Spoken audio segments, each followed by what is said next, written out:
Mais moi, surtout, je me suis dit, waouh, j'ai 30 ans et il y a tellement de choses que je rêve de faire que j'ai pas pris le temps de faire. Et du coup, j'ai fait une liste et je me suis lancée dans le projet 3 months before I'm 30, 3 mois avant d'avoir 30 ans, où j'ai réalisé un défi par jour jusqu'à ce que j'ai 30 ans. Et j'ai toujours eu énormément de rêves.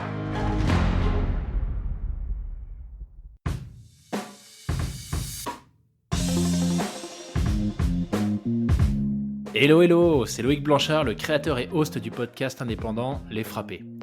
Je suis un ancien sportif de haut niveau, aujourd'hui reconverti en sportif aventureux, mais aussi entrepreneur, coach et préparateur mental certifié. Passionné d'outdoor et de défis en tout genre, j'ai voulu créer une communauté autour des valeurs de résilience, de dépassement de soi et de détermination, en vous offrant chaque semaine des conversations inspirantes avec des invités incroyables issus d'univers très variés. J'ai reçu aussi bien des athlètes olympiques que des entrepreneurs à succès, des aventurières professionnelles ou encore des anciens des forces spéciales. Leur point commun, la passion pour leur projet et l'audace de se lancer. Alors fonçons ensemble découvrir mon invité de la semaine. Excellente écoute à vous les frappés.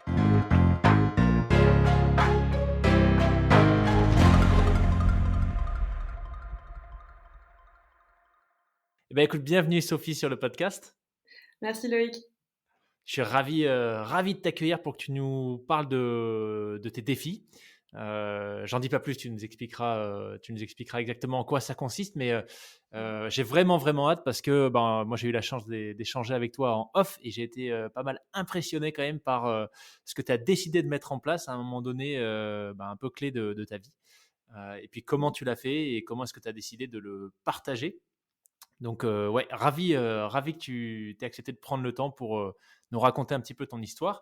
Et ce que je te propose, c'est tout simplement de commencer par nous expliquer quel a été ton parcours, qui est Sophie en gros, et qu'est-ce que tu as décidé de faire récemment. Merci à toi, en tout cas, pour l'invitation. Je suis hyper honorée de participer à ce podcast, surtout à côté de la liste de tes autres invités, des explorateurs et des exploratrices qui me font rêver. Donc, vraiment, merci de m'avoir invitée. Donc, je m'appelle Sophie. Moi, à la base, je suis journaliste télé. J'ai travaillé pour des chaînes info pendant les 5 dernières années. Et l'année dernière, mon contrat s'arrêtait. Je remplaçais quelqu'un qui est finalement revenu. Et j'étais un peu dans une période de transition professionnelle. Et en septembre de l'année dernière, j'ai réalisé que j'allais avoir 30 ans dans 4 mois. Et ça m'a fait un choc. Je me suis dit, mais c'est fou, depuis toute petite, j'avais toujours un peu cette idée, et je ne suis pas la seule, mais de qui j'aimerais être à 30 ans. Quand on est jeune, on se dit qu'à 30 ans, on sera peut-être marié avec des enfants, et puis le temps passe, on se rend compte qu'on n'a pas du tout forcément les mêmes envies que quand on était plus jeune. Mais moi, surtout, je me suis dit, waouh, j'ai 30 ans, et il y a tellement de choses que je rêve de faire que j'ai pas pris le temps de faire, tellement de choses euh, dont j'ai envie de me débarrasser aussi. Pour moi, il y avait vraiment ce rite de passage à l'âge adulte avec la trentaine.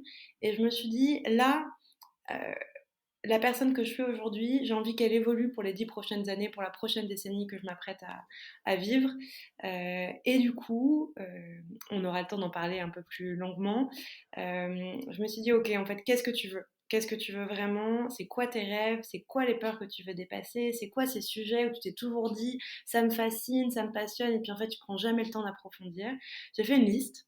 Et je me suis lancée dans le projet 3 months before I'm 30, 3 mois avant d'avoir 30 ans, où j'ai réalisé un défi par jour jusqu'à ce que j'ai 30 ans. Excellent, c'est génial. Et cette idée, elle t'est venue comment? C'est quelque chose dont tu avais déjà entendu parler à travers d'autres personnes que tu suis ou c'est Non, et c'est purement drôle. de l'invention Sophie? Mais c'est purement de l'invention Sophie, mais c'est drôle parce que c'est une question qui revient souvent de comment ça t'est venu cette idée. Mais en fait, pour moi, c'était évident. C'était Ok. évident, j'ai toujours adoré. En fait, depuis l'enfance, et je le lis dans mes carnets, parce on aura aussi l'occasion peut-être d'y revenir, mais j'ai toujours eu beaucoup de carnets. Il y a toujours eu la liste de ce que je rêve de faire, ce que j'ai envie de faire, à la fin de l'année, ce que j'ai accompli.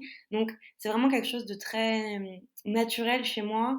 Et j'ai toujours eu énormément de rêves. C'est vraiment quelque chose qui fait partie de moi. Génial. Oh là là, j'ai hâte que tu nous en dises plus. Donc, si on commence à rentrer dans le détail, par quoi est-ce que tu as décidé de commencer? Est-ce que tu as juste pris ta liste et puis tu l'as suivie jour après jour? Ou est-ce qu'il y avait je sais pas, une certaine logique ou des thématiques? Comment est-ce que ça s'est organisé, tous ces défis? Alors évidemment, rien ne se passe jamais comme prévu.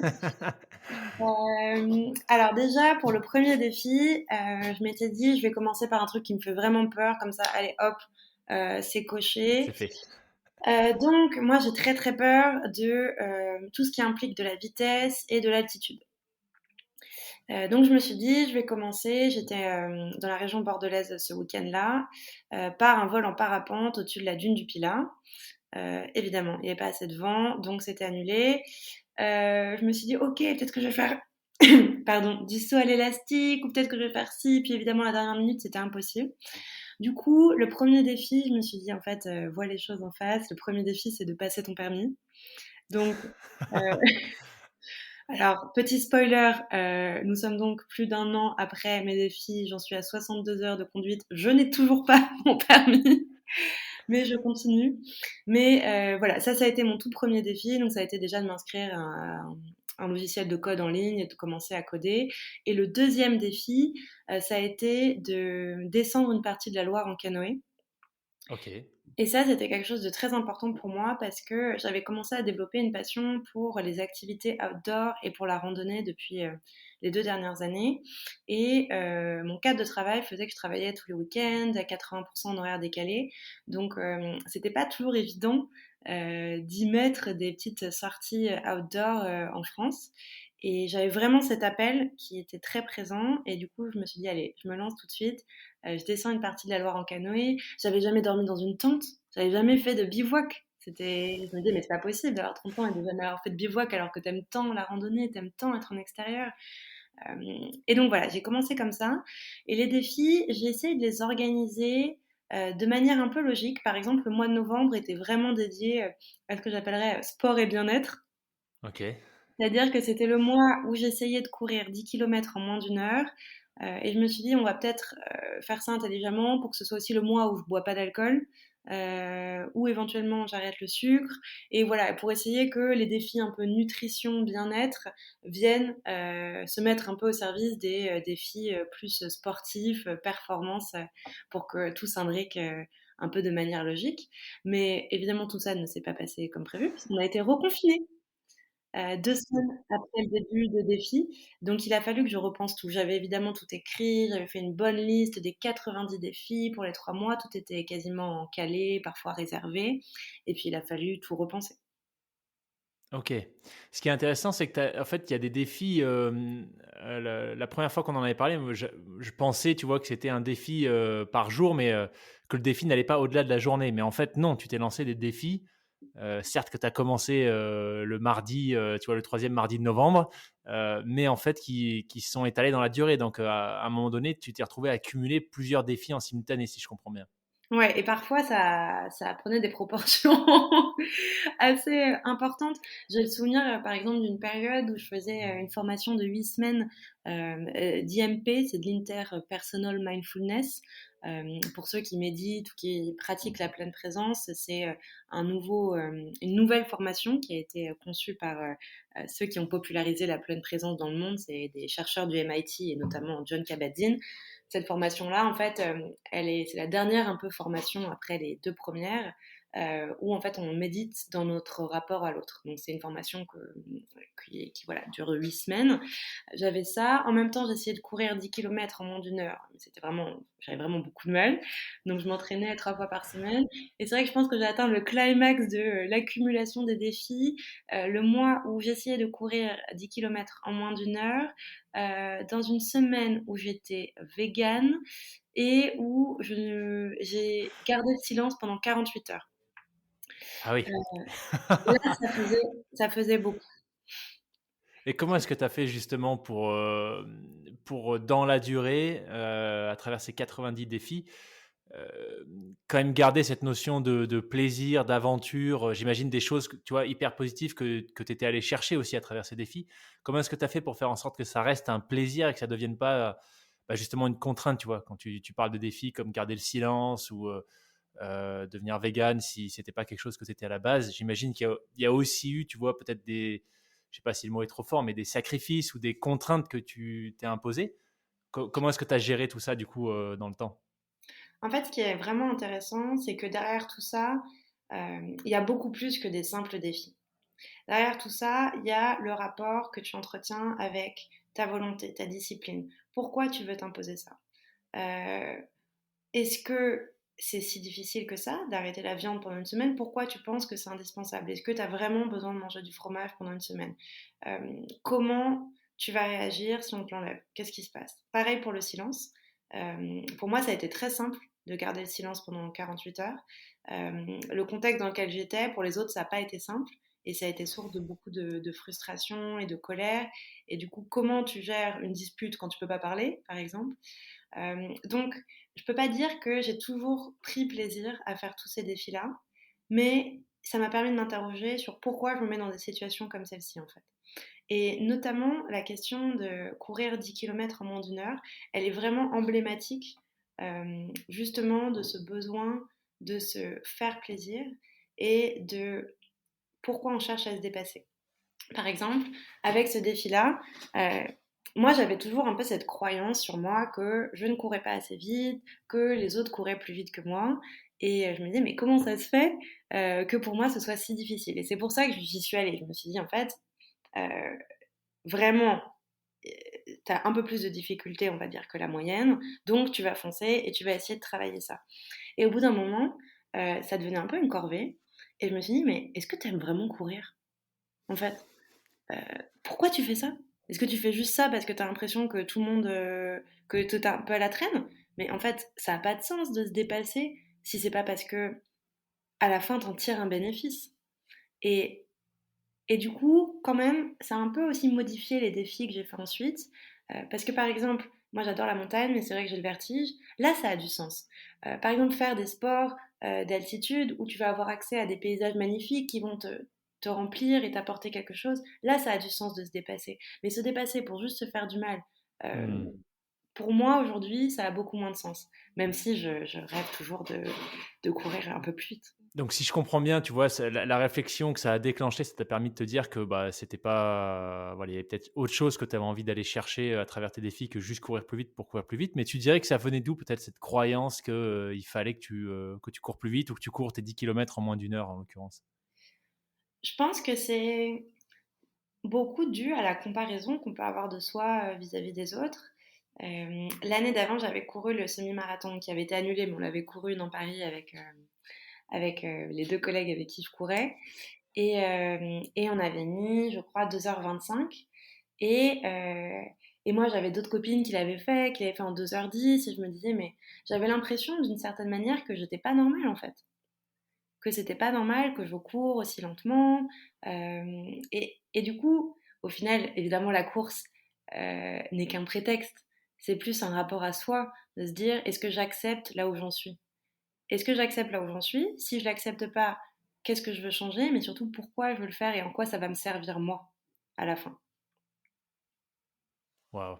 Ça fait vraiment écho, à ce que j'ai pu vivre justement avec la course. C'est pour ça que je te posais cette question, que je voulais creuser un peu.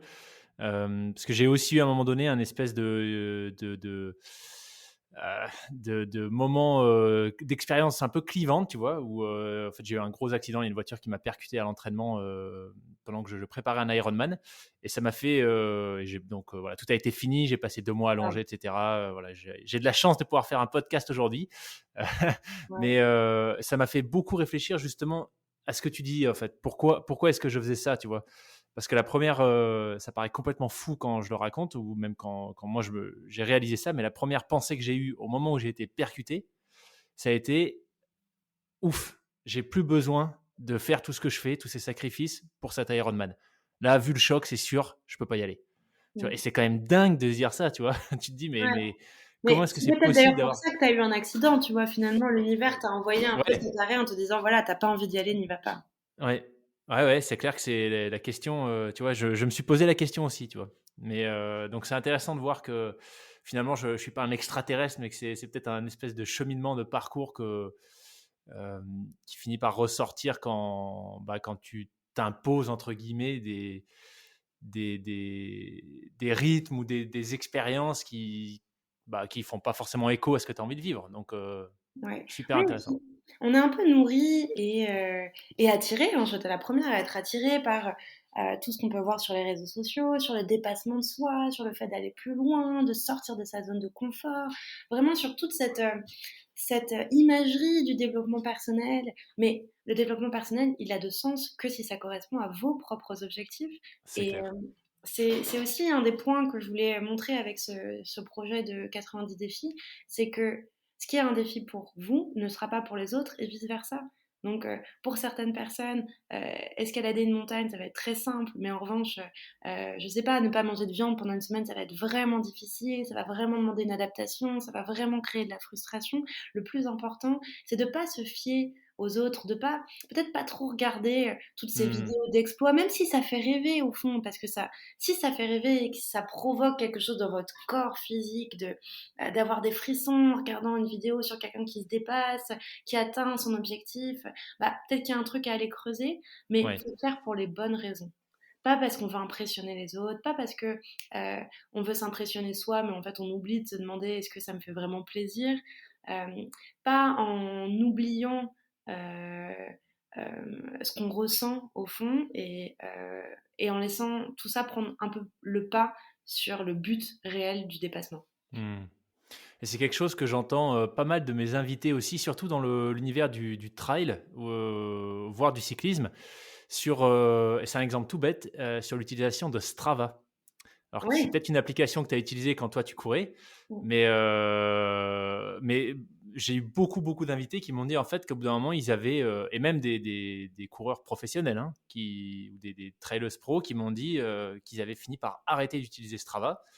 Et moi, c'est ce que j'avais fait parce que à la fin, ils s'entraînaient plus au plaisir, si tu veux, mais avec cette notion de faut aller chercher le meilleur temps sur le tronçon Strava, tu vois, faut aller Quitte à chercher oublier plus de de likes que s'écouter. la semaine dernière, Ouais. qui Quitte n'apporte rien en fait. à complètement oublier de s'écouter. Le but, surtout le trail, on n'est pas sur du sprint.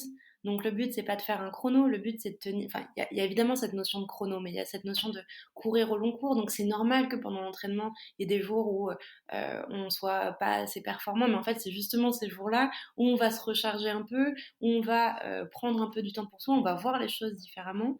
Et c'est ça, au final, qui vient compléter toute la pratique. Et effectivement, les réseaux sociaux, pour ça, et la mise en scène de sa pratique et de ses exploits peut complètement nous déconnecter de nous et de nos Ouais, objectifs. ouais.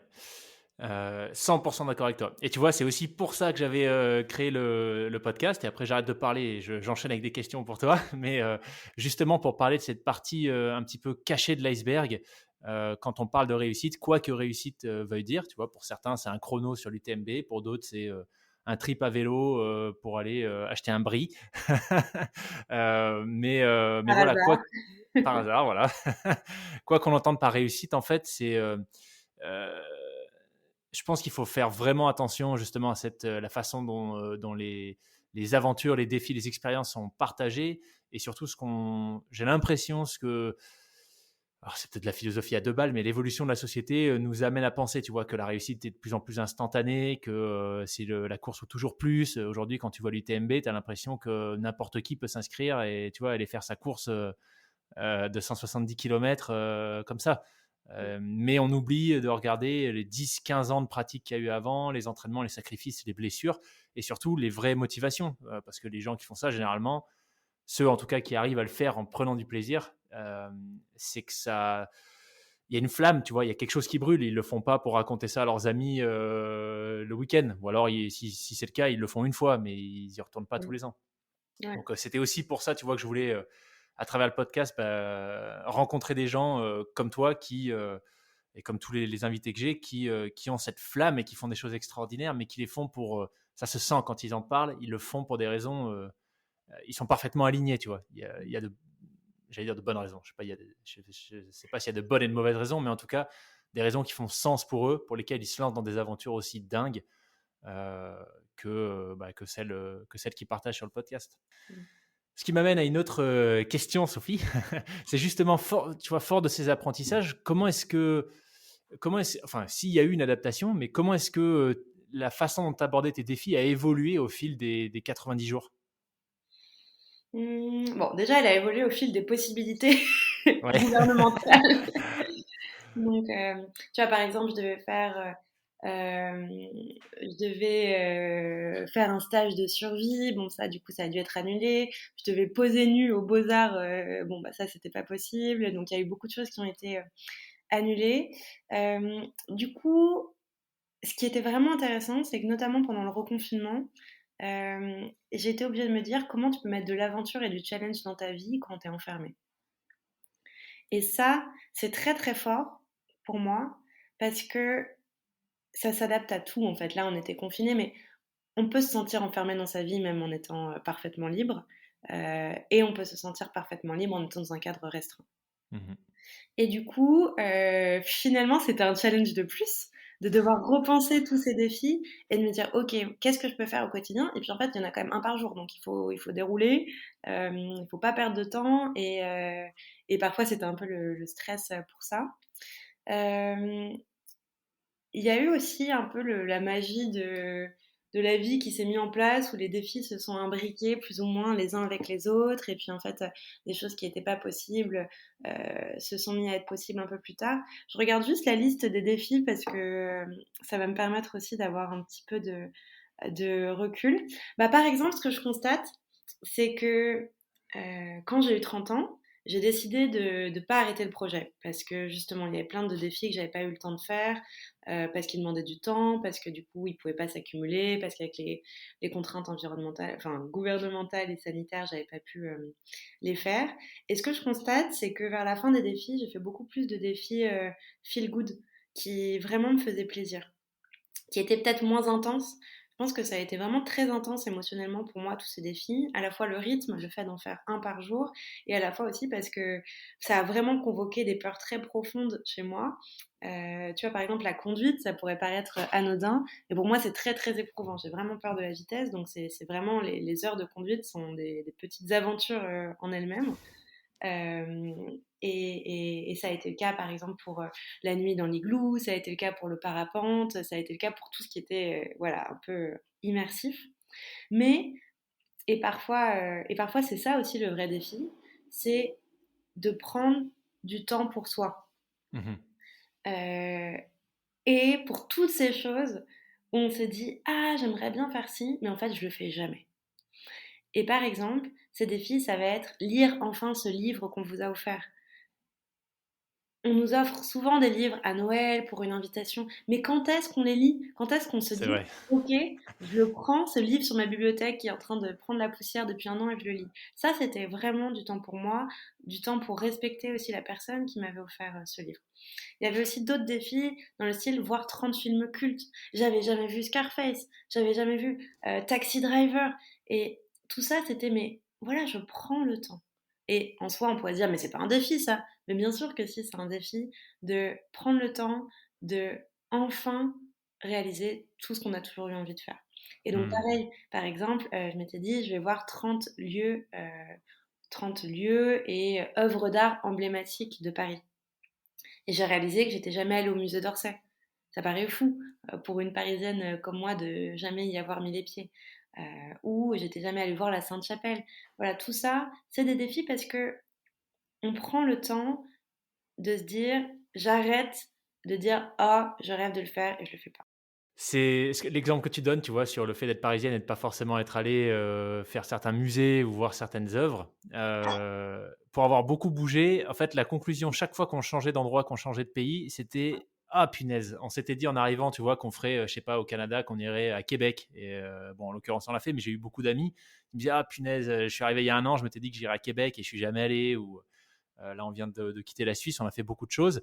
Mais pour autant, on se dit, ah, on aurait bien aimé faire ça, tu vois, ou on s'était dit qu'on ferait ça, puis on n'a pas pris le temps de le faire. Donc, je trouve ça génial au final, finalement, cette notion, cette idée qui consiste à dire qu'on n'a pas besoin de partir loin et longtemps pour se fixer des challenges, en fait. Tu vois, des Mm. challenges, des défis, ça peut tout aussi bien être dans sa rue, oser aller, je sais pas, féliciter cet artiste qui a une vitrine et à qui on n'a jamais osé rien dire, et ça fait 3 ans qu'on passe devant ses œuvres tous les jours. Oui, par exemple. Et c'est ça que j'ai adoré avec ce projet et ça continue encore d'alimenter les conversations. Et vous, c'est quoi vos défis? Ouais. Et d'ailleurs, je pense que ce serait chouette qu'on parle peut-être des tiens à la fin. Mais par exemple, je discutais avec une jeune fille qui me disait, bah moi en fait, elle était un peu timide. Bah, je crois que j'aimerais bien tester 50 boulangeries et 50 croissants et juste faire la liste des meilleurs croissants de Paris. Et je dis, mais c'est génial parce que en fait, c'est juste laisser émaner ce qu'il y a de plus profond en nous. Qu'est-ce qu'il y a en nous de créativité, d'envie? Hmm. Et en fait, on s'en fiche que ce soit utile, pas utile, intéressant, pas intéressant. Si toi, ça te plaît, faut y aller. Si tu devais, justement en parlant, tu vois, de créativité et de défis qui t'ont plu, si tu devais en retenir, vraiment une poignée, pas forcément sur les 90 jours, mais puisque tu me disais que tu as continué après, c'est ça que je trouve absolument fascinant, c'est qu'il y a quelque chose qui est né en fait de ce défi de défi au pluriel. Mais la sélection que tu ferais, ce serait laquelle? Alors, je vais faire une petite sélection un peu pêle-mêle entre ceux qui m'ont le plus marqué parce qu'ils ont vraiment été hyper éprouvants, ceux qui m'ont le plus éclaté parce que vraiment je pensais pas, mais en fait ça m'a fait complètement vibrer.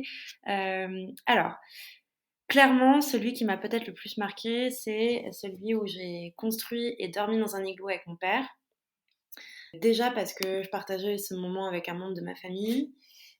Ensuite parce que bah, c'est fou d'utiliser de la neige pour se faire un abri. Et ça aussi, c'était un appel qui avait depuis longtemps. Je ne saurais pas l'expliquer. Et le seul conseil que je peux donner, c'est qu'on a tous des appels en nous comme ça et il faut juste les laisser émerger à notre conscience. Mais j'avais toujours ce truc de vouloir construire un abri avec un élément naturel. Il s'avère que c'est tombé sur l'igloo. Donc on était quand même avec un guide, hein, je précise, ne faites pas ça sans encadrement, déjà parce qu'il y a une technicité à avoir, donc vous risquez de perdre du temps. Et il y a quand même quelques petites choses à savoir. Et évidemment, il faut avoir le bon équipement pour passer la nuit dans un igloo. Sauf que nous, pas de bol, au mois de février, il faisait 14 degrés dans le Jura. Donc, on a vraiment eu du mal à construire l'igloo. Et surtout, il n'a pas du tout tenu. Il s'est effondré sur nous à 5 heures du mat. Euh, donc rien de grave, mais mon père qui était du côté de la paroi qu'on avait construit, lui a eu de l'eau qui goûtait sur lui pendant toute la nuit. En plus c'était bancal, donc on n'arrêtait pas de glisser avec nos couvertures de survie. Enfin, bon, c'était vraiment un peu l'aventure. On a fini la nuit à la Belle Étoile. Voilà, ça clairement c'est une aventure qui nous marque. C'était pas la meilleure nuit de notre vie, mais on aura vécu ça avec moi et je suis hyper reconnaissante que mon père ait accepté que je l'embarque là-dedans alors que je crois pas qu'il y serait allé seul. Donc ça, voilà, c'est un des défis qui m'a le plus marqué. Il y avait aussi escalader une cascade de glace. Ça, c'était vraiment un rêve. Quand je te parlais de cette passion rando, donc un an avant le projet des défis, j'avais vraiment commencé à développer une passion pour l'Everest, pour tous les sports de montagne, et notamment la cascade de glace. Et je regardais des vidéos et vraiment je trouvais ça incroyable, je trouvais ça génial. L'escalade, il y avait vraiment quelque chose qui m'appelait, puis je trouvais ça fou. Sauf que évidemment, en fait, en vidéo, tout le monde fait ça super bien, ils plantent leur piolet, ils escaladent le truc hyper vite et tout. Et puis bah, en fait, quand c'est toi, tu te rends compte que c'est pas du tout pareil.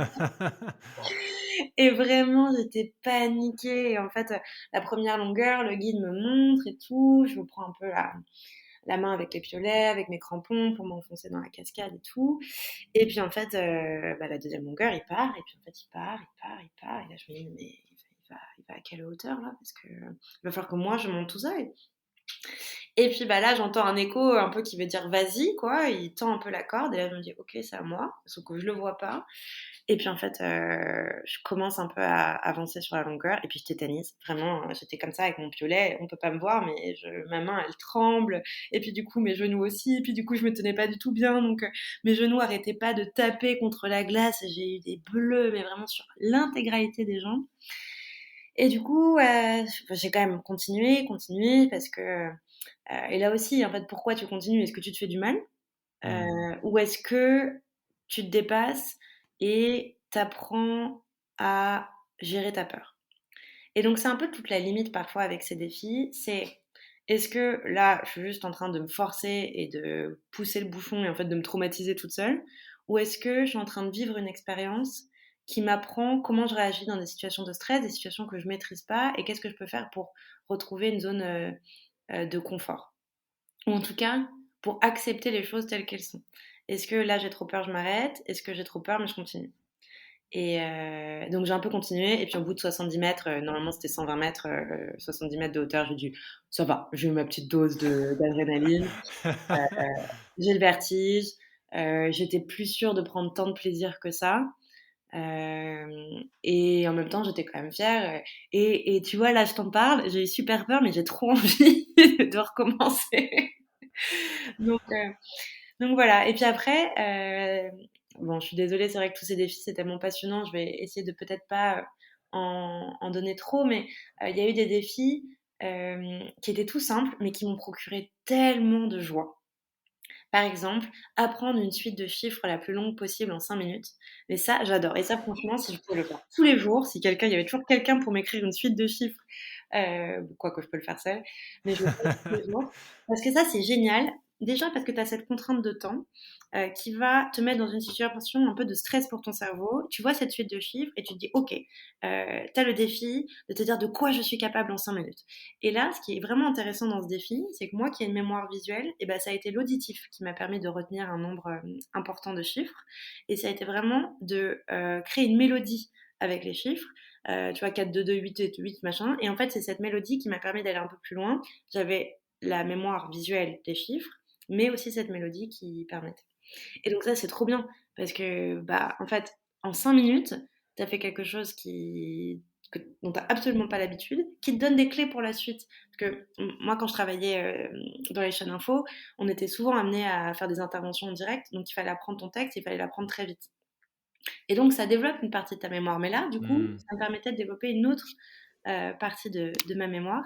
Donc ça, voilà, c'est vraiment un petit truc, si vous avez envie de tenter l'expérience, c'est un petit défi fun.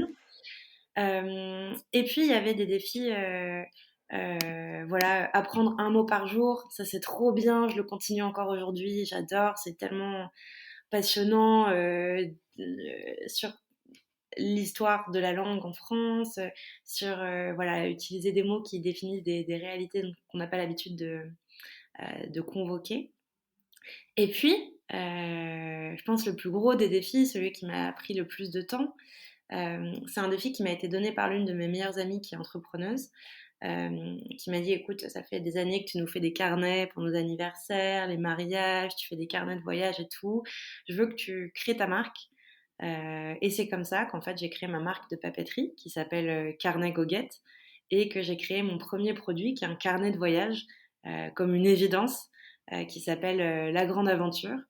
Et ça vient voilà, réunir un peu toutes mes passions pour le voyage, l'exploration, l'écriture, l'envie de permettre aux gens de développer leur curiosité, de faire le récit de leur expérience et de garder une trace parce que au fond de ce projet de défi, c'est ça, c'est expérimenter, vivre et garder une trace. Alors, c'est génial. Tu nous parlais juste avant du fait que tu apprends un nouveau mot par jour. Du coup, moi, par curiosité, goguette, qu'est-ce que ça veut dire? Alors tu vois, c'est fou parce que Goguette, le nom, il me venu tout de suite. Quand je me suis dit, je crée ma marque de papeterie, c'était une évidence que ce serait Goguette. Alors, la première raison, c'est parce que dans ma famille, mon père notamment, quand on part à l'aventure, il dit toujours, allez, on part en Goguette. Et c'est une expression que j'adore et ça peut être autant pour aller passer la journée dehors, se balader, ou vraiment quand tu pars en voyage, euh, aller Dormir dire sous un igloo. dans un îlot, voilà, entre autres, de manière tout à fait simple et naturelle. Donc, il y a vraiment dans Goguette, ce que j'aime, c'est qu'il y a cette notion un peu de désuétude, c'est dynamique, c'est enthousiasmant. Je trouve qu'on sent dans Goguette que toute la joie qu'il y a de partir découvrir quelque chose de nouveau, quel qu'il soit, et que ça peut être au bout de la rue. Et sinon, ce que ça veut dire, en fait, au XVIIe siècle, ça a plusieurs sens, le terme goguette, mais ça veut notamment dire être légèrement ivre et de belle humeur en promenade. Et et j'adore ce sens parce que il y a vraiment cette notion de lâcher prise, Hmm. de joie et vraiment de curiosité pour le monde qui nous entoure. Super. Et donc ce défi que ton amie entrepreneuse t'a proposé, tu l'as fait à quel moment du cycle des 90 ou par la suite des 100? Alors évidemment, je l'avais mis de côté au début, j'avais demandé à tous mes proches de me donner des défis. Puis évidemment, celui-là, je m'étais dit: «Bon, elle est gentille, mais bon, quand même, créer son entreprise, voilà, je vais pas pouvoir faire ça en 3 mois en même temps que je suis végane, que j'escalade une cascade de glace, que j'écris un auteur que j'admire et que je mange des criquets, quoi». Vraiment, c'était donc j'ai Parce un que tu l'as peu fait ça, les criquets? ouais, ouais, ouais, j'ai mangé des criquets Excellent. et c'est pas mauvais. Ça a un peu un goût de croquette pour chat, mais c'est pas mauvais. Hem et du coup, en fait, j'ai attendu d'avoir 30 ans, de me poser un peu en me disant: «Bon, maintenant, c'est quoi la suite?» Maintenant que j'ai fait un peu ce rythme effréné de un défi par jour, hem, ça va être quoi mon quotidien? Mmh. Est-ce que je retourne dans le journalisme de la même manière que je le faisais, donc travailler pour des chaînes de télé? Hem, Est-ce que j'ai envie d'autre chose? Et je me suis posée, c'était en février, donc c'était peut-être 2-3 semaines après que j'ai eu 30 ans. Et c'est passé par un carnet. C'est-à-dire que j'étais dans une boutique, il y a une marque de carnet que j'adore, ça fait longtemps que je les connaissais. Puis je vois ce carnet pour entreprendre. Il coûte 40 €. Je me dis, c'est cher. Puis je me dis, bah, en même temps, bah, je sais pas trop comment commencer à entreprendre. Donc, bah, tant pis, allez, je l'achète. Et j'ai acheté ce carnet et j'ai commencé à remplir un carnet pour créer ma marque de carnet. OK. Et en quoi du coup est-ce que cette expérience du carnet pour te lancer dans un projet, en quoi est-ce que ça t'a inspiré pour, Carnet Goguette? Ça m'a confirmé le plaisir que je prenais à, à remplir un carnet. Ça me confirme aussi dans l'idée que c'est pas un simple objet. Quand on achète un carnet, notamment la grande aventure, on achète, on écrit son histoire. Donc c'est vraiment bien plus puissant que ce qu'on peut penser. On prend le temps de reconnaître ce qui se passe dans le monde, en l'occurrence là avec la grande aventure, c'est le voyage, de reconnaître ce qui se passe autour de nous, de reconnaître ce qui se passe en nous et de l'inscrire dans la matière. Et ça, c'est vraiment, vraiment très précieux. Et moi, grâce à ce carnet pour entreprendre, ça m'a donné des clés, des outils. Et c'est exactement ce que je fais aussi avec la grande aventure. C'est des outils pour raconter votre voyage. Pour, Mmh. parce que parfois, on ne sait pas par où commencer, on ne sait pas comment raconter les choses, on ne sait pas où regarder, et c'est normal. Et là, dans la grande aventure, il y a plein de rubriques pour décrire une scène, demander aux locaux leurs adresses favorites, trouver 3 infos insolites sur la destination, décrire ses ressentis, ce qu'on voit, ce qu'on sent, ce qu'on touche. Et tout ça, en fait, c'est juste des outils pour nous permettre de reconnaître pleinement ce qui se passe en nous. Et en fait, avec le carnet pour entreprendre, c'était un peu ça, c'était des étapes pour définir mon projet, définir le message, définir la manière dont j'allais le commercialiser. Tu sais, ça me fait penser au fait que je côtoie pas mal de gens qui bougent beaucoup. J'ai fait pas mal de voyages aussi, d'aventures, et cetera. Mais c'est vrai qu'au final, si je réfléchis à, combien de fois est-ce que j'ai pris le temps de mettre ça par écrit et pas, le mettre par écrit pour le mettre par écrit, tu vois? Mais parce que je pense que ça me ferait plaisir de relire, les émotions que j'ai ressenties quand, j'ai vu le mont Everest pour la première fois, par exemple, tu vois? Ou, La chance. la pre ouais, ou la première fois que, quand on était au Machu Picchu, par exemple, on est tombé sur des copains d'école, le truc complètement improbable, qui, tu vois, on te le dit, spontanément, tu dis: «C'est impossible, la probabilité, est nulle». Mais tu vois, il y a eu beaucoup d'émotions, du coup, qui sont ressorties de cette rencontre et à moins que j'y repense, que quelque chose m'y fasse, repenser, comme par exemple, bon, je suis sur, je dis pas ça parce que j'étais un employé Apple, mais, j'utilisais un Mac et donc dans Photos, tu as des suggestions de souvenirs. Tu vois, avec une sélection de photos qui est proposée tous les jours. Et à moins que j'ai quelque chose comme ça qui vienne déclencher des souvenirs, en fait, tu l'oublies, tout ça.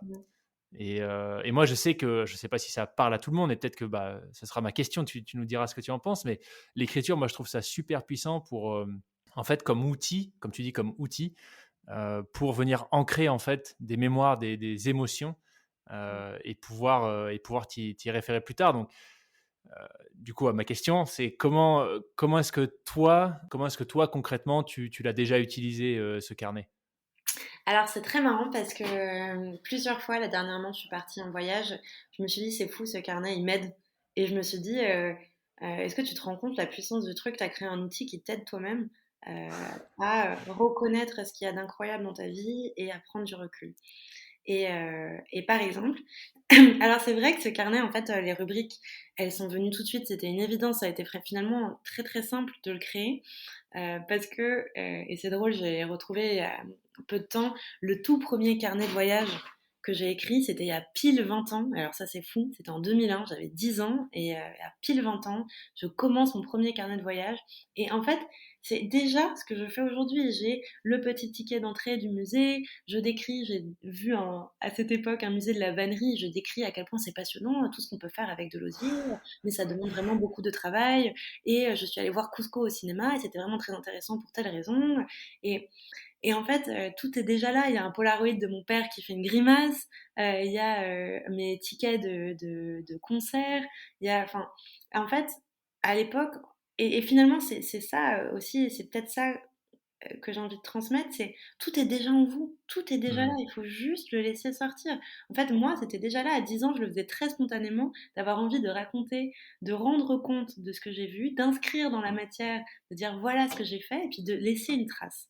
Parce que, évidemment, tout ça, ça permet d'y revenir et de se dire, ah, ok, à cette époque, j'avais vu ça, pourquoi ça m'avait marqué, et tout.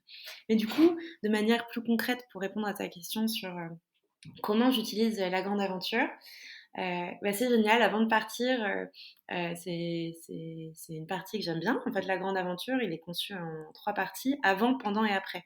Et c'est vraiment très important pour moi parce que ton voyage, il commence avant. Et d'ailleurs, on peut même l'acheter, le carnet, avant même d'avoir une idée de sa destination, avant même de partir, de savoir où est-ce qu'on veut partir, parce qu'il y a des questions qui vont nous permettre peut-être d'affiner ça. Par exemple, il y a une rubrique que j'adore, c'est qu'est-ce que je recherche vraiment et dans quel état d'esprit j'envisage ce voyage.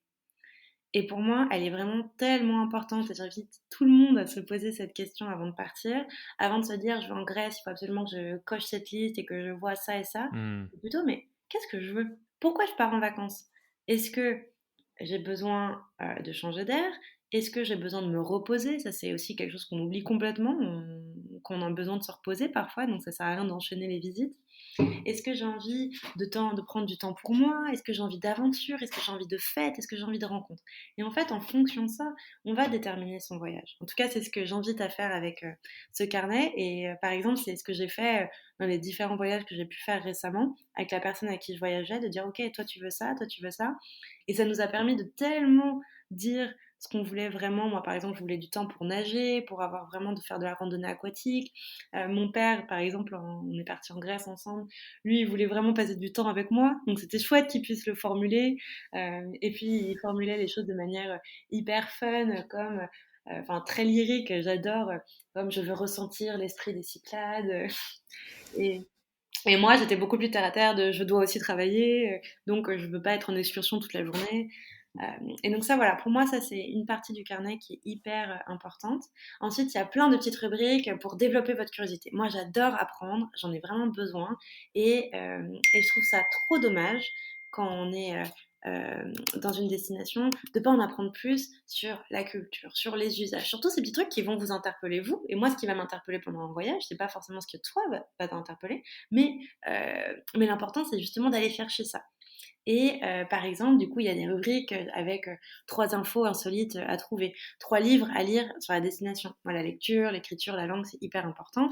Mais voilà, 3 livres, ça peut être le livre d'un sportif très connu du pays, comme le livre d'un historien, comme une BD, comme n'importe quoi, une revue qui vous parle et qui est créée sur place.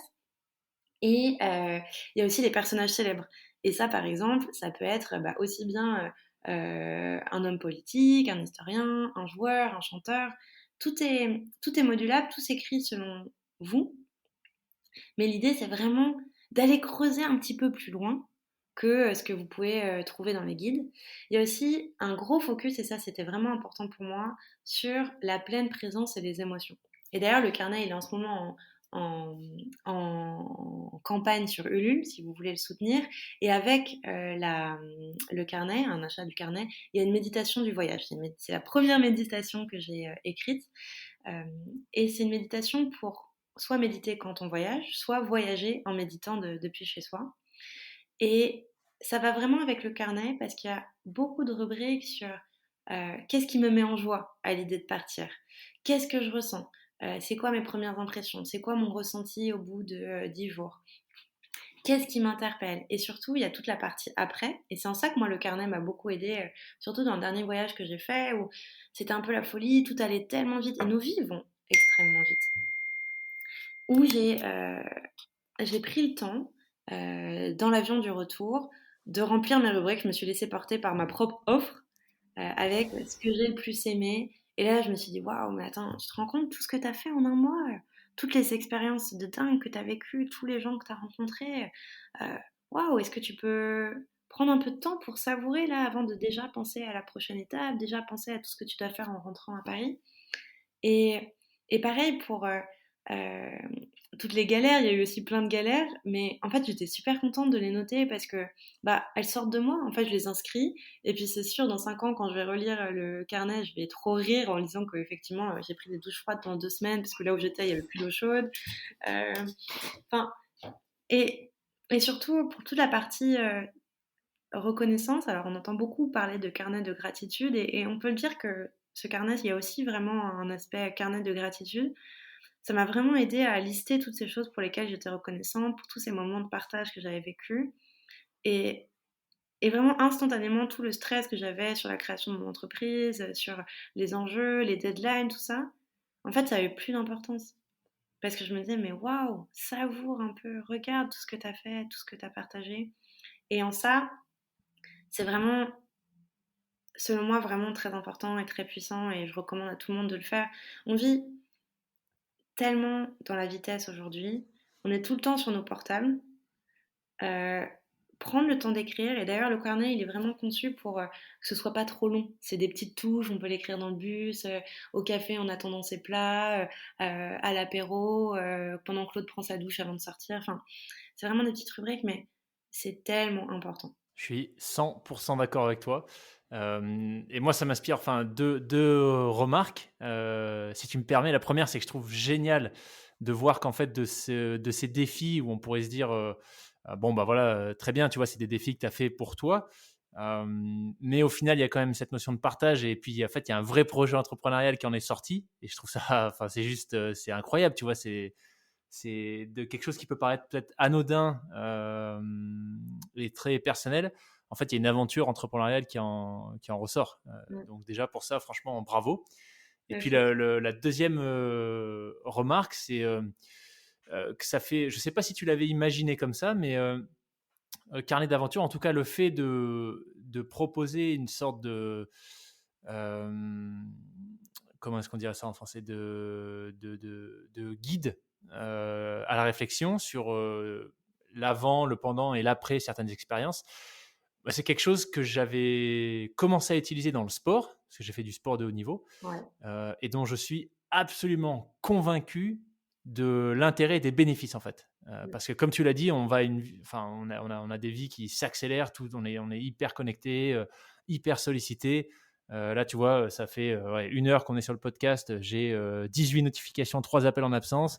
Et je suis pas un cas particulier, tu vois. Donc, je pense que la tendance, elle est plus à enchaîner les expériences. Tu vois, quand je pense au voyage, par exemple, j'ai des amis qui sont peut-être allés dans, je sais pas, 40 pays. Mais peut-être qui ont aimé ces expériences, mais où parfois je me dis, euh, enfin, c'est même des conversations qu'on a, tu vois, c'est est-ce que tu n'arriverais pas à tirer encore plus de ces expériences si tu prenais le temps en fait de te poser, même, voire même de le préparer, tu vois, de réfléchir à ce que tu as ressenti, ce que tu étais allé chercher, comment est-ce que tu as peut-être même grandi, tu vois, ça paraît tout bête, des fois, enfin, Mm.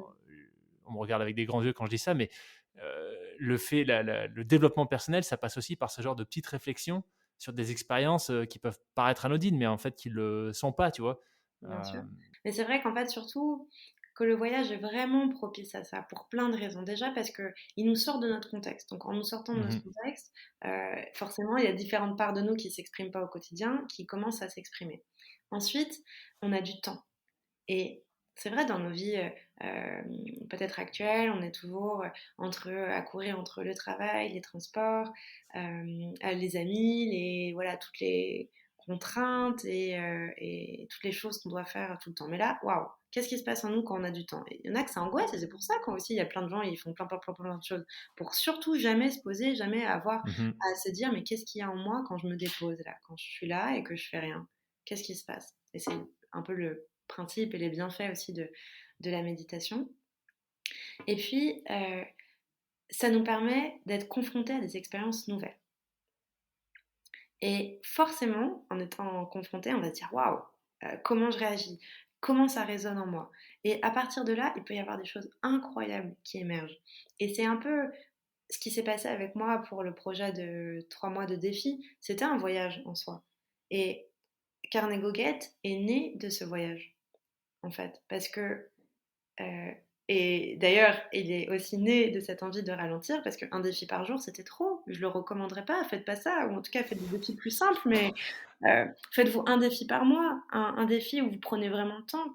Mais même si ça m'a apporté aussi des choses d'être dans ce passage à l'action permanent, parce que du coup, je devais passer à l'action, je pouvais pas reculer, avoir trop peur et tout. Et effectivement, avec le carnet, donc moi, j'ai eu ce voyage-là un peu de 3 mois. Et pourquoi Carnet Goguette a réussi à émerger? C'est parce que je me suis enfin écoutée. J'ai enfin écouté la joie de me dire, ok, si tout est possible, si je pouvais créer le quotidien de mes rêves, à quoi est-ce qu'il ressemblerait? Déjà, juste se poser cette question. Ensuite, d'aller chercher, d'aller expérimenter. C'est ok si on ne trouve pas tout de suite le quotidien de nos rêves. Mais il faut bien tester pour savoir ce qui nous plaît, ce qui nous plaît pas. Est-ce que, comme la cascade de glace, j'en rêve encore, mais c'est pas un bon moment pour moi. Et en laissant cette joie me guider, et là, j'ai pu vraiment créer le produit qui avait du sens pour moi et que j'avais envie de partager. Et vraiment, effectivement, c'est une invitation, la grande aventure, à ralentir, à prendre le temps de contempler le monde, à raconter ce que vous ressentez et juste à savourer. Et c'est tout bête.